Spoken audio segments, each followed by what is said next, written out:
और चलिए शुरुआत बड़ी खबर के साथ में कर रहे हैं। सबसे पहले किसानों के आज दिल्ली कूच की डेडलाइन खत्म हो रही है।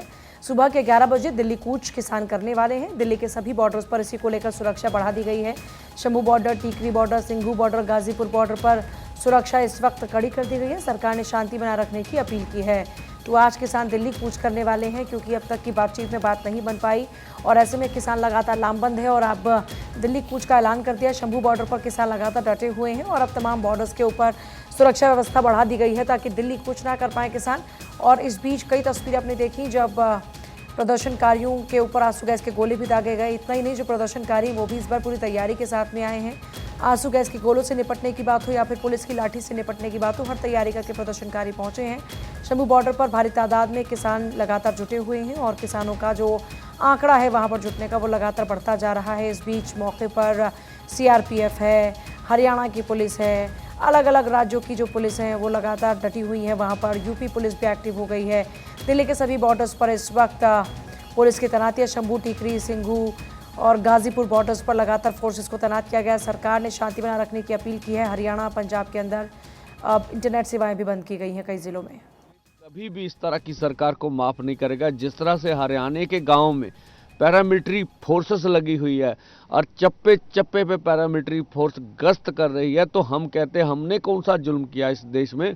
देश हमारे से बनता। हमने भी प्रधानमंत्री महोदय इस देश के नागरिक होने के नाते आपकी पार्टी को वोटें दी होंगी, आपको प्रधानमंत्री बनाया होगा और इस दिन की हमने कभी उम्मीद नहीं की थी कि हमारे ऊपर अब अर्धसैनिक फोर्स चढ़ाकर इस तरह से हमारे ऊपर जुल्म करेंगे। और हम कहते अगर आपको मांगे मानने में कोई समस्या आ रही है तो कृपया इस देश के संविधान की रक्षा कीजिए। आप संविधान के मुखिया हैं, हमें पीसफुली ढंग से दिल्ली जाने दीजिए और ये हमारा जन्मसिद्ध अधिकार है। अब देखना आने वाले समय में प्रधानमंत्री क्या सोचते हैं हमारे बारे में। सर, सुनने में आया कि हरियाणा मशीन आई है, कोई अपने वहीं देखिए, किसान आंदोलन के चलते सुरक्षा व्यवस्था कड़ी कर दी गई है। शंभू बॉर्डर पर सुरक्षा व्यवस्था बढ़ा दी गई है। पंजाब पुलिस के 700 जवान तैनात किए गए हैं। ये बड़ी जानकारी। दरअसल आज से दिल्ली कूच का ऐलान है। 11 बजे का समय किसानों के द्वारा दिया गया है और किसान आंदोलन के चलते हर बॉर्डर पर सुरक्षा व्यवस्था कड़ी कर दी गई। तस्वीर आपकी टीवी स्क्रीन पर है। पंजाब पुलिस के करीब 700 जवानों की तैनाती की गई है क्योंकि किसान बहुत ज्यादा आक्रोशित है। कई दौर की वार्ता अब तक हो चुकी है लेकिन कोई भी समाधान नहीं निकला है। हर दौर की वार्ता बेनतीजा निकली है। सरकार की तरफ से जो प्रस्ताव दिया गया उसे भी किसानों के द्वारा ठुकरा दिया गया है। जो भी मांगे हैं वो कहा जा रहा है या तो हमारी आप मांगों को मानिए, नहीं तो हम दिल्ली कूच करेंगे। तो आज 11 बजे का समय दिया गया है किसानों की तरफ से दिल्ली कूच करने का। ये बड़ी जानकारी है और हर बॉर्डर पर सुरक्षा व्यवस्था पुख्ता कर दी गई है। पुलिस फोर्स बढ़ा दिए गए हैं। जो पुलिस के जवान उनकी तैनाती कर दी गई है। पंजाब पुलिस के करीब 700 जवानों की तैनाती शंभू बॉर्डर पर की गई है सुरक्षा व्यवस्था के चलते। आपको बता दें, जो जवान है वो भी पूरी तैयारी के साथ दिल्ली की तरफ बढ़ रहे हैं। मशीनें लेकर दिल्ली की तरफ बढ़ रहे हैं, क्रेन लेकर दिल्ली की तरफ बढ़ रहे हैं। शंभू बॉर्डर पर सुरक्षा व्यवस्था और भी ज्यादा बढ़ा दी गई है। तो देखिए किस तरीके से पंजाब पुलिस के 700 जवान तैनात है और ऐसे में अगर आप आज का कोई सा भी न्यूज़पेपर उठाएंगे तो फ्रंट पेज पर, फ्रंट लाइन में आपको किसानों से जुड़ी हुई बड़ी खबर मिलेगी। बड़ी खबर इस वक्त ये भी है कि MHA का पंजाब के मुख्य सचिव को निर्देश, यानी कि होम मिनिस्ट्री की तरफ से निर्देश दिया गया है। पंजाब में कानून व्यवस्था को लेकर ये निर्देश जारी किए गए हैं। उपद्रवियों पर कार्रवाई को होम मिनिस्ट्री की तरफ से आदेश दिया गया है। उपद्रवियों पर कड़ी कार्रवाई का निर्देश दिया गया है क्योंकि साफ तौर पर बड़ी बड़ी मशीनें लेकर, जिनसे आप सोचिए माइनिंग की जाती है, ऐसी मशीनों का इस्तेमाल किसान बॉर्डर पर करने वाले हैं। वो शंभू बॉर्डर की तरफ बढ़ रहे हैं। ये सिर्फ आप जेसीबी की एक तस्वीर देख रहे हैं। मामा 700 ऐसे बड़े बड़े शब्दों में लिखा गया है। ये जो आप देख रहे हैं ना, जो दूसरी तस्वीर है मशीन की, इससे ताकि जो किसान हैं वो बैरिकेटिंग्स को हटा सके आसानी के साथ, यानी कि पूरी व्यवस्था बंदोबस्त करके वो चल रहे हैं। और इसी को लेकर गृह मंत्रालय की तरफ से साफ निर्देश दिए गए हैं कि जो ये बड़ी बड़ी मशीनें किसानों के पास हैं, जो उनकी तरफ से व्यवस्था की गई है, उन मशीनों को जब्त किया जाए। और कल जब इसी मशीन को लेकर, जिस वक्त आप देख रहे हैं हरी कलर की अपनी टीवी स्क्रीन पर, उस मशीन को लेकर ये निर्देश दिया गया। जो मोहाली के एसपी हैं जगविंदर सिंह चीमा और शंभू थाने के प्रभारी इंस्पेक्टर अमलपाल, उन्होंने जब किसानों को रोका तो उस वक्त वो घायल हो गए। दोनों को अस्पताल में भर्ती कराया गया क्योंकि लगातार उपद्रव की तस्वीरें सामने आ रही है और उपद्रवियों पर अब कड़ी कार्रवाई के निर्देश भी होम मिनिस्ट्री की तरफ से जारी किए गए हैं। बिल्कुल, तो पंजाब में कानून व्यवस्था को लेकर देखिए पूरी तरह से सुरक्षा की जा रही, निर्देश जारी कर दिए गए। अगली खबर पटना से आपको बता रहे, जहां पटना में आज बीजेपी का दी मोदी कॉन्क्लेव और कॉन्क्लेव में 10 साल की उपलब्धियों पर चर्चा होगी। डिप्टी सीएम सम्राट चौधरी, विजय सिन्हा इसमें शामिल होंगे और बिहार बीजेपी के दिग्गज नेता भी यहाँ पर मौजूद नजर आएंगे। तो ये बड़ी जानकारी है। पटना में पहली बार दी मोदी कॉन्क्लेव का आयोजन होगा। केंद्र सरकार के 10 साल की उपलब्धियों पर इस दौरान चर्चा की जाएगी। सम्राट चौधरी समेत केंद्रीय मंत्री इसमें मौजूद नजर आएंगे। तो तमाम बड़े दिग्गज इसमें शिरकत करेंगे। इस दौरान केंद्र सरकार के 10 साल की उपलब्धियों पर चर्चा की जाएगी और इसे लेकर पूरी तैयारियां भी की जा रही है। बताते चले आपको कि मनीष सिन्हा ने कहा कि सरकार ने जन कल्याणकारी नीतियों के चलते 2024 में नरेंद्र मोदी को कोई नहीं रोक सकता और प्रधानमंत्री मोदी के नेतृत्व में इस बार एनडीए 400 सीट पर जीत दर्ज करेगी।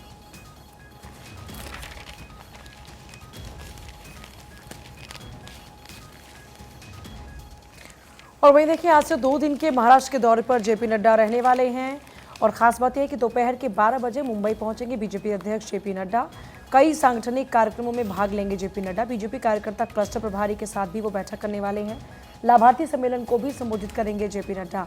देखिए, राष्ट्रीय अध्यक्ष जेपी नड्डा लगातार अलग अलग राज्यों का दौरा कर रहे हैं और पार्टी की जीत को मजबूत करने के लिए लगातार प्रयास करते हुए नजर आ रहे हैं। इस बीच महाराष्ट्र में वो पहुंचने वाले हैं और महाराष्ट्र में उनका 2 दिवसीय ये दौरा रहेगा। 12 बजे मुंबई पहुंच जाएंगे जेपी नड्डा, जो खास जानकारी मिल रही है।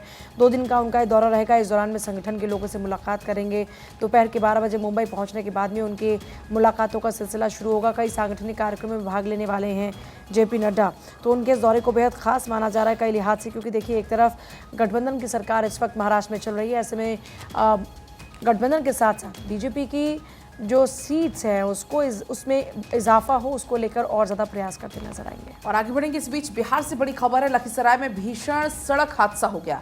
हादसे में 8 लोगों की मौत की जानकारी मिल रही है। लखीसराय से ये बड़ी जानकारी है, जहां पर रफ्तार का कहर देखा गया। हादसे में 8 लोगों की ऑन द स्पॉट मौत की खबर मिल रही है। ये बड़ी जानकारी है बिहार के लखीसराय से। तो इस वक्त की बड़ी खबर आपको बता रहे हैं, हादसे में 8 लोगों की दर्दनाक मौत की जानकारी मिल रही है। बिहार से ये दुखद खबर सामने आ रही है। लखीसराय में भीषण सड़क हादसा हो गया है।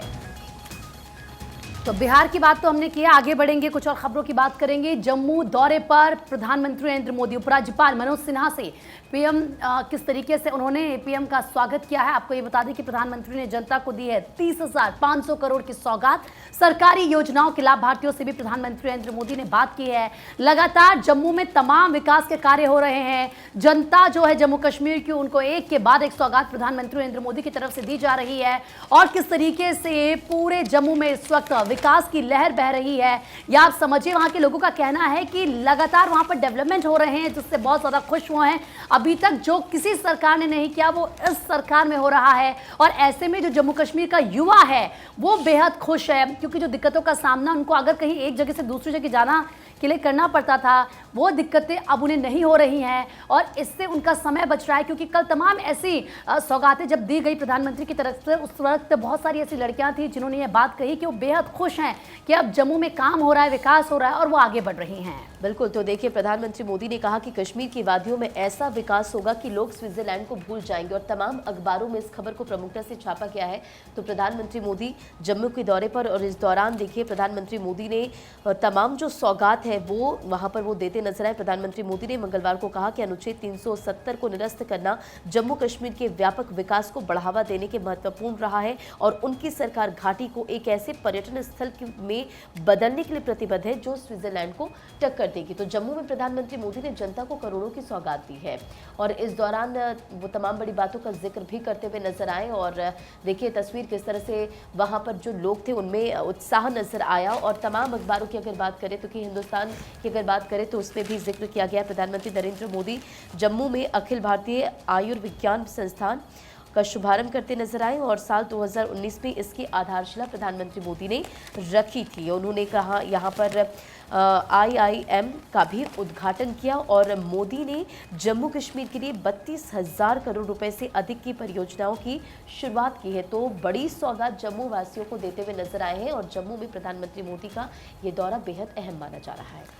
देखिए, OROP पर हमला बोला, 370 को लेकर सरकार की उपलब्धियां गिनाई और बताया कि किस तरीके से जो परिवारवाद की राजनीति रही है वो एक बड़ा रोड़ा रही है और आज परिवारवाद की राजनीति का जनता जवाब दे रही है। जम्मू में पीएम मोदी का संबोधन रहा। परिवारवाद की राजनीति को लेकर कि इसका नुकसान युवाओं को उठाना पड़ा। परिवारवाद की राजनीति से अब मुक्ति मिली है। परिवारवादियों को देश की फिक्र नहीं है, कुछ लोगों ने सिर्फ अपने स्वार्थ की फिक्र की है। प्रधानमंत्री मोदी ने इन बातों का जिक्र किया। और देखिए मेरे पास अमर उजाला है, अमर उजाला में भी फ्रंट पेज पर ही ये खबर है जिसमें प्रधानमंत्री मोदी के जम्मू में संबोधन का जिक्र है। और जम्मू कश्मीर के विकास में बाधा बने अनुच्छेद 370 को हमने खत्म करने का काम किया। पीएम मोदी ने इस बात का जिक्र किया। वो आरोपी को लेकर भी कांग्रेस के ऊपर हमला बोलते हुए नजर आते हैं। सबसे खास बात वो ये कहते हुए नजर आते हैं कि युवा अब अपना भविष्य खुद लिख रहे हैं। साथ ही साथ जो इस बार के चुनाव के लिए टैगलाइन है मोदी की गारंटी, उस मोदी की गारंटी का जिक्र भी इस मौके पर हुआ, क्योंकि जब प्रधानमंत्री मोदी ने बोलना वहां पर शुरू किया तो उनकी तरफ से बताया गया कि कैसे उनकी मौजूदगी में जो वादे वो करके जा रहे हैं उन वादों को वो पूरा करेंगे शब्दशः, और ये उनका वादा है क्योंकि ये मोदी की गारंटी है। प्रधानमंत्री मोदी ने इन तमाम बातों का जिक्र भी अपने जम्मू दौरे के दौरान में किया जब वो बात कर रहे थे। पलक बिल्कुल, जम्मू कश्मीर में प्रधानमंत्री मोदी ने कहा कि विकास के लिए आर्टिकल 370 की दीवार को हटा दिया गया, जिसका आप भी अभी जिक्र कर रही थी। इसके अलावा प्रधानमंत्री मोदी यहाँ पर कई बातों का जिक्र करते हुए नजर आए। उन्होंने कहा कि बीजेपी सरकार ने 370 को हटाकर एक नई इबारत लिखी है। 10 साल पहले तक कौशल विकास के लिए सोचना भी मुश्किल था, लेकिन अब ये नया भारत है। कभी कश्मीर में स्कूल जलाए जाते थे, आज स्कूल सजाए जा रहे हैं। जम्मू कश्मीर में मेडिकल कॉलेज की संख्या कभी 4 होती थी, आज मेडिकल कॉलेज की संख्या 12 हो गई। और क्या कुछ पीएम मोदी ने बड़ी बातें कही, सुनिए। जम्मू कश्मीर बहुत दशकों तक परिवारवाद की राजनीति का शिकार रहा है। परिवारवाद की राजनीति करने वालों ने हमेशा सिर्फ अपना स्वार्थ देखा है, आपके हितों की चिंता नहीं की है। प्रदेश के विकास में सबसे बड़ी दीवार आर्टिकल 370 की थी, आर्टिकल 370 की थी। इस दीवार को भाजपा की सरकार ने हटा दिया है।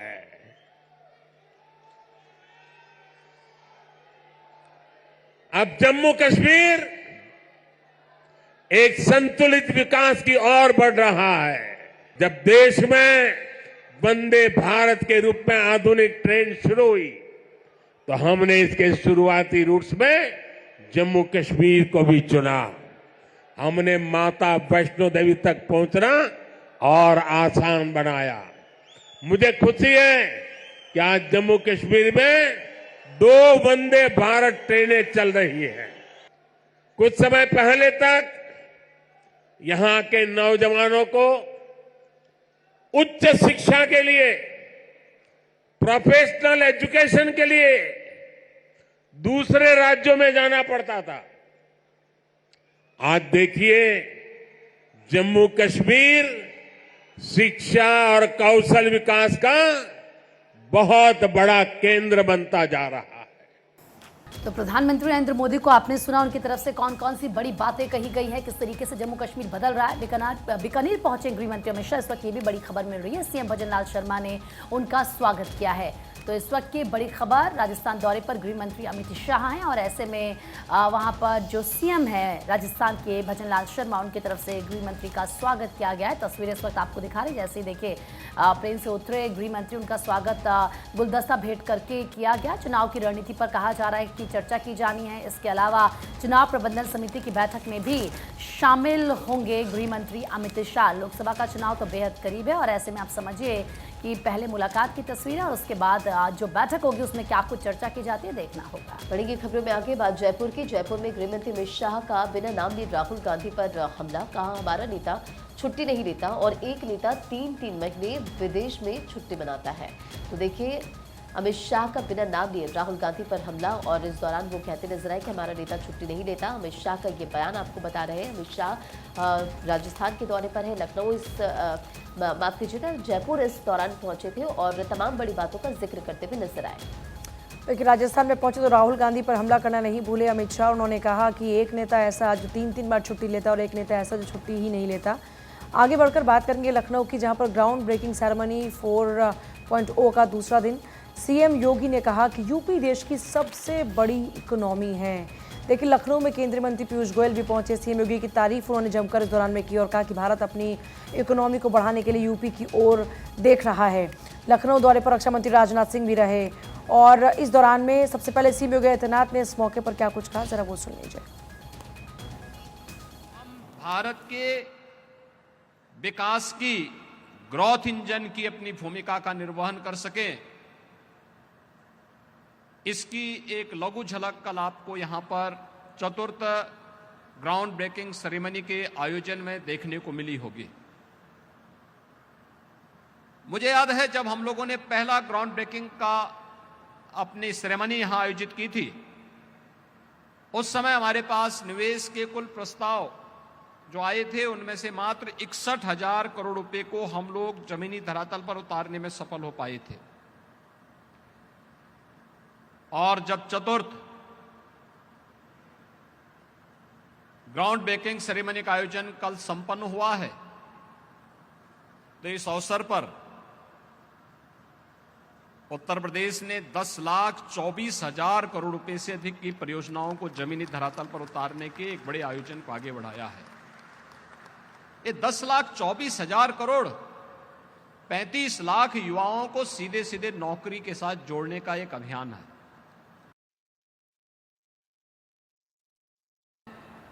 इस क्षेत्र में उन अनंत संभावनाओं और देखिए, लखनऊ के दौरे पर सीएम योगी आदित्यनाथ को आप सुन रहे थे और अब बात होगी एक बार फिर से सीएम योगी आदित्यनाथ के बाद इस मौके पर जब लखनऊ दौरे पर रक्षा मंत्री राजनाथ सिंह रहे तो उन्होंने ट्रैफिक व्यवस्था पर बात की। उन्होंने कहा कि ट्रैफिक जाम से लोगों को जल्दी निजात मिलने वाली है, आसपास के क्षेत्र भी विकसित होंगे, उनकी ओर से बातें कही गई।